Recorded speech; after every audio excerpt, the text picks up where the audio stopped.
guddoomiyihii hore ee maxkamadda sare ee dowladda federaalk ee dalka Soomaaliya ayaa dardaaran waxa uu siiyay ninka cusub ee isaga bedeli doona. Maxamed Ciise Maxamuud oo Muqdisho jooga haynoo faahfaahiyo. Ciidiid Ilka Xanaf guddoomiyihii hore ee maxkamadda sare ee dalka ayaa madasha xil wareejinta maanta ay ka dhaceysay waxa uu ka jeediyay khudbad u badneyd waxqabadkiisii iyo hadallo xigmada oo ku saleysan garsoorka Soomaaliya iyo dhibaatooyinka haysta. waxa uu sheegay in muddo 60 sanadood ka badan uu ku soo dhex jiray ka shaqaynta nidaamka dawliga oo la soo shaqeeyay dawlado badan oo Soomaaliya soo maray. waxa uu kula dardaarmay guddoonka cusub ee maxkamadda sare ee dalka inuu ka shaqeeyo waxyaabaha isaga u qabsoomi waayay sidii loo qaban lahaa sida uu hadalka u dhigay Ciidiid Ilka Xanaf. gudoomiyaha maxkamadda sare ee Kenya wuxuu igu yiri wuxuu ku sheegay waxbaha hadii lagu kasooreeyaasha iminka jooga aad leedahay wuxuu yiri waxbaha bedelida sibu kuwa hodle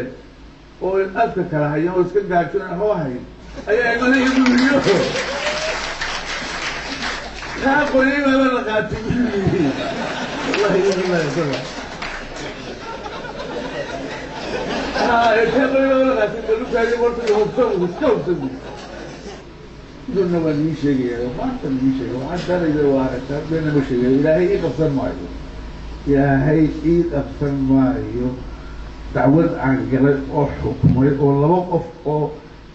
الى سوى كريمي عن كي وحالها ويكيك الوقت أبدا حاشو وحنقول بالله في شيء جميع يتمنى ينبحث كل معاذك وأدلش غيسان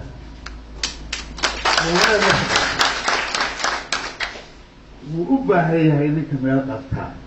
يحلوا لي ويبدوا كما غلاش كريم gudoomiyaha maxkamadda sare ee cusub ee dalka Ibrahim Iidle Suleymaan ayaa isna waxa uu ka sheegay madasha inuu ka shaqeyn doono qodobo dhowr ah oo qayb ka qaadanaya dib u dhiska hay'adaha garsoorka iyo sidoo kale wax ka bedelida shakhsiyaadka shaqeynaya. waxaan isku dayi doonaa inaan xooga saarno sida uu sheegay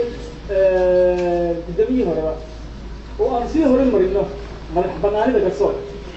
madax bannaanida garsoorka waxay noqon kartaa madax bannaani maamul oo waa inuu ka madax bannaan yahay siyaasadda waa inuu oo isaguna uu bannaanka ka jooga yana ay bannaanka ka joogtaan waa inuu madax bannaan yahay oo dhaqaale ahaan waa inuu madax bannaan yahay magacaabistiisa dadka qaadistiisa iyo wax kastoo la xiriiro oo ay noqoto wax ka timaada garsoorka iyo hay'adihiisa ee ku shaqada la sharciga awoodda u siiyay